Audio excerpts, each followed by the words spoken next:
நினைக்காத. ஃப்ரெண்ட்ஸ், இன்றைக்கி நம்ம பீர்க்கங்காயில் ஒரு பருப்பு குழம்பு செய்யலாம். நம்ம வெங்கட்பட் சார் செஞ்ச இதில் அதுக்கு ஒரு கப்பு, ஒரு அரை கப்பு எடுத்துருக்கேன். அரை கப்பு துவரம்பருப்பு ஒரு குக்கரில் போட்டுக்கலாம். இது ஒரு 3 வாட்டி நல்லா வாஷ் பண்ணிவிட்டு வரலாம். வாஷ் பண்ணிட்டு வந்தாச்சு. இப்போ நம்ம நறுக்கி வச்ச பீர்க்கங்காவை போட்டுக்கலாம். ஒரு 4 பச்சை மிளகாய் போட்டுக்கலாம். தக்காளி ஒரு பெரிய சைஸு 2 தக்காளி போட்டுக்கிறேன்.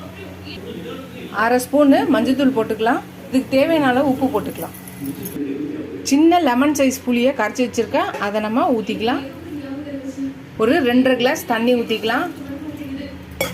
இப்போ எல்லாத்தையும் நல்லா கலக்கி நம்ம குக்கரை மூடிடுவோம். விசில் போட்டுக்கலாம். ஒரு 4லேருந்து 5 விசில் வந்தோடனே பார்க்கலாம். இது கூட்டாகவும் வச்சுக்கலாம், சாம்பாராக வச்சுக்கலாம், தொட்டுக்கோ வச்சுக்கலாம், பசஞ்சு வச்சுக்கலாம். ஒரே கல்லில் 2 மாங்காய். இது 5 விசில் வந்தோன்னு பார்க்கலாம்.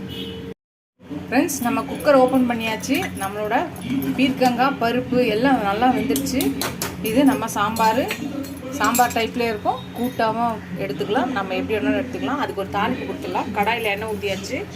கடுகு, உளுந்து, சீரகம், 2 காஞ்ச மிளகாய், கொஞ்சம் பெருங்காயம், கருவேப்பிலை கொஞ்சம், அவ்வளோதான். இதை எடுத்து இதில் கொட்டிடலாம்.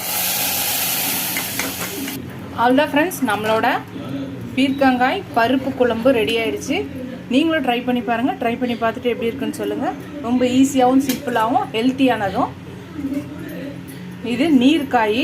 ஸோ நம்ம டயட்டில் இருக்கவங்க இந்த காயெல்லாம் நம்ம சேர்த்துக்கிட்டோன்னா கொஞ்சம் இது ஹெல்ப்ஃபுல்லாக இருக்கும். நீங்களும் ட்ரை பண்ணி பாருங்கள். ஃபஸ்ட் டைம் சேனலில் பார்க்குறவங்க சப்ஸ்கிரைப் பண்ணிட்டு பாருங்கள். இந்த வீடியோ உங்களுக்கு பிடிச்சிச்சுன்னா லைக் பண்ணுங்கள், ஷேர் பண்ணுங்கள், கமெண்ட் பண்ணுங்கள். ஃபஸ்ட் டைம் சேனலில் பார்க்க சப்ஸ்கிரைப் பண்ணிவிடுங்க. இதோட அடுத்த வீடியோவில் அடுத்த ரெசிபியில் பார்க்கலாம். Tata, bye bye friends.